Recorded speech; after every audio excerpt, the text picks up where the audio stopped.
গৃহশিক্ষক YouTube চ্যানেলে সকল ছাত্রছাত্রীদের জানাই শুভকামনা।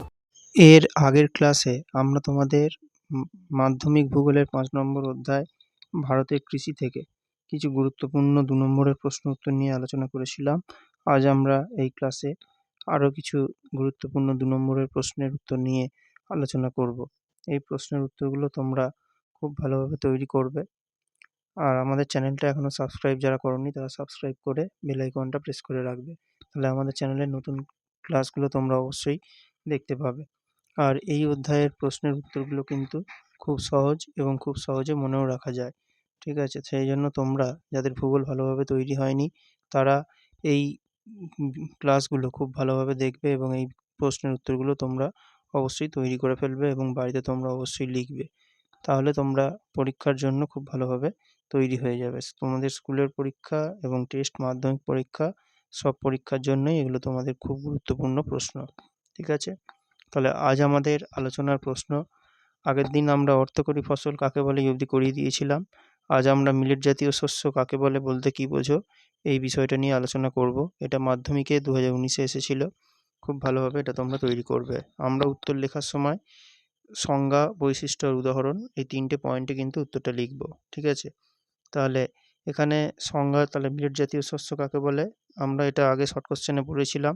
জোয়ার, বাজরা, রাগি এই 3টে যখন একসঙ্গে চাষ করা হয়, এই 3টে শস্যকে একসঙ্গে মিলেট জাতীয় শস্য বলে। এছাড়া আরও এর সাথেও আরও অনেক কিছু চাষ করা যেতে পারে, যেমন কোড়া, তারপরে হচ্ছে যে কোটাকি এইগুলো। ঠিক আছে? এই সব জিনিসগুলোকে মিলেট জাতীয় শস্য বলে। ঠিক আছে? আর এর কিছু বৈশিষ্ট্য আছে। কী বৈশিষ্ট্য?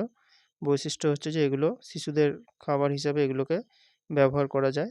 আর আরেকটা কি, এতে ফাইবার থাকে, সেজন্য এগুলো খুব সহজে হজম হয়ে যায়। ঠিক আছে? আর মিলেট শরীরের সুগার আর কোলেস্টেরল যে মাত্রা কিন্তু কমিয়ে দেয় আর রোগ প্রতিরোধ ক্ষমতা বাড়ায়। এগুলো এর বৈশিষ্ট্য হয়ে যাবে। আর উদাহরণ তোমরা ওই জোয়ার, বাজরা এইরকমই কিছু লিখে দেবে। ঠিক আছে? জোয়ার, বাজরা, রাগি এইগুলো। ঠিক আছে? আর এর পরের প্রশ্ন যেটা আছে সেটা হচ্ছে যে জায়িদ শস্য কাকে বলে? এটাও খুব ভালোভাবে তোমরা তৈরি করবে। তাহলে যেসব শস্য বা ফসল গ্রীষ্মকালে চাষ করা হয় এবং বর্ষার শুরুতে কাটা হয় সেগুলোকেই বলা হয় জায়িদ শস্য। এটার সংজ্ঞা অবশ্যই লেখা যাবে। আর বৈশিষ্ট্য কী হবে? বৈশিষ্ট্য হচ্ছে যে মার্চ, এপ্রিল মাসে এটা বোনা হয় আর মে, জুন মাসে এটা কিন্তু কাটা হয়। ঠিক আছে? আর এর আরেকটা কী হবে বৈশিষ্ট্য?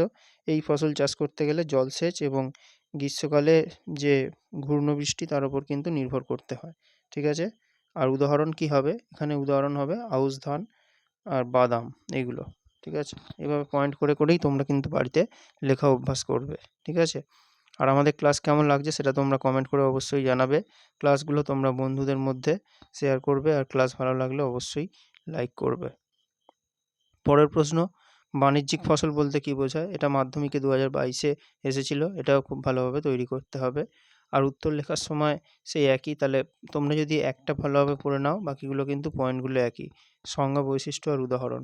তাহলে বাণিজ্যিক ফসল, এটা তোমরা বিষয়টা আগে একটু যদি বুঝে নিয়ে লিখতে পারো। তাহলে বাণিজ্য মানে ব্যবসা করা।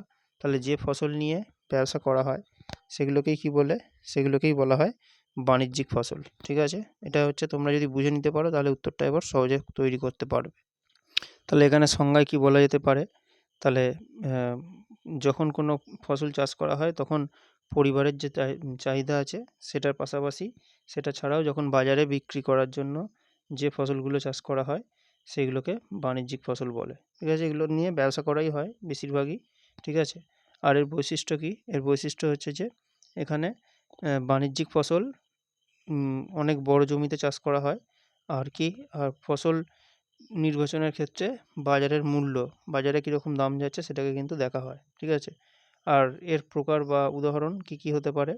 যেমন হচ্ছে যে শাকসবজি চাষ করা হয় যখন বাণিজ্যিকভাবে তখন সেটাকে বলে ওলেরিকালচার, আর ফুল উৎপাদনকে বলে ফ্লোরিকালচার এগুলো, আর ফল উৎপাদনকে বলে পাম কালচার।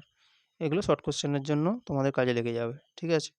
আর এর পরের প্রশ্ন যেটা আছে সেটা হচ্ছে যে পাঞ্জাব ও হরিয়ানা রাজ্যে কৃষি উন্নতি বা পাঞ্জাব ও হরিয়ানা অঞ্চলের, রাজ্যও দিতে পারে অঞ্চলও দিতে পারে, দুভাবেই কিন্তু প্রশ্নটা তোমাদের দিতে পারে। মাধ্যমিকের 23-এ যেটা পড়েছিল এখানে কিন্তু অঞ্চলই লেখা ছিল।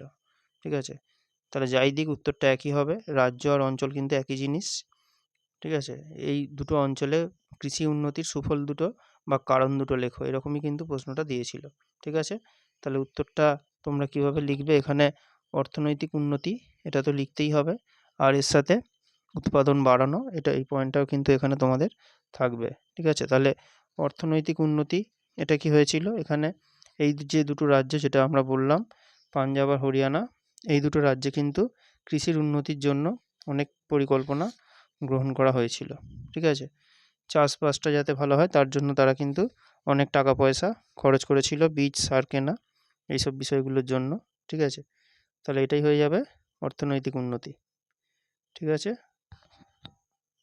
আর এখানে যে চাষবাসটা যখন ভালো হয়েছে তখন এখানকার মানুষ অনেক এই কৃষিভিত্তিক শিল্প, মানে কৃষিকে নিয়ে যেসব শিল্প তৈরি হয়েছে সেখানে অনেক মানুষ কাজের সুযোগ পেয়েছে।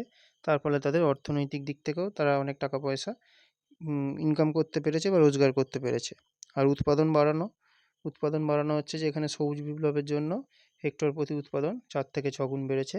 তাই বাইরে থেকে এখন আর কোনো ফসল আনতে এদের হয় না। ঠিক আছে? এটা বললেই হবে। এইভাবেই তোমরা উত্তরটা তৈরি করবে। আর এরপরে আরও একটা জিনিস এই অধ্যায় থেকে খুব গুরুত্বপূর্ণ, সেটাও 2 নম্বরের জন্য, সেটাও তোমরা পড়ে রাখবে। এটা হচ্ছে সবুজ বিপ্লব। তাহলে আগের প্রশ্নটার সাথে কিন্তু এর একটু মিল আছে। ঠিক আছে? কেননা আগেরটা আমরা যেটা দেখলাম পাঞ্জাব আর হরিয়ানায় হয়েছিল, এই সবুজ বিপ্লবও কিন্তু এই দুটো রাজ্যেই হয়েছিল, পাঞ্জাব আর হরিয়ানা রাজ্যে। এখানে কিন্তু সংজ্ঞা আর গুরুত্ব এই দুটো পয়েন্টে উত্তরটা করতে হবে। এখানে ভারতে তখন স্বাধীনতার পরেই 1960 থেকে 65 এই সময় কি হয়েছিল, খুব আধুনিক যন্ত্রপাতি দিয়ে এই পাঞ্জাব আর হরিয়ানা রাজ্যে ফসল উৎপাদনে বিশেষ করে গম চাষে অনেক পরিবর্তন করা হয়েছিল এবং খুব ভালোভাবে প্রচুর পরিমাণে গমের চাষ করা হয়েছিল। এটাকেই বলা হয় সবুজ বিপ্লব। মানে চারদিকে একদম গম গাছে ভরে গিয়েছিল, সেজন্য এটাকে সবুজ বিপ্লব নাম দেওয়া হয়েছিল। ঠিক আছে? আর গুরুত্ব কি? এতে খাদ্যশস্য উৎপাদন ভারত একদম নিজেরাই নিজেদের খাবার তৈরি করে নিতে পেরেছিল। এর আগে এতটা হয়তো পারত না। ঠিক আছে? আর বৈদেশিক মুদ্রা প্রচুর তারা পেয়েছিল। এইসব গম কিন্তু তারা বিদেশে পাঠিয়ে বিদেশ থেকে অনেক পয়সা পেয়েছিল। আর যে জমিতে এতদিন চাষ হতো না সেই জমিতেও কিন্তু চাষ করা হয়েছিল। ঠিক আছে? এই বিষয়গুলো ভালোভাবে তোমরা বুঝে তৈরি করবে। এরপরের ক্লাসে আমরা তোমাদের এই অধ্যায় থেকে কিছু গুরুত্বপূর্ণ 5 নম্বরের প্রশ্ন উত্তর নিয়ে আলোচনা করব।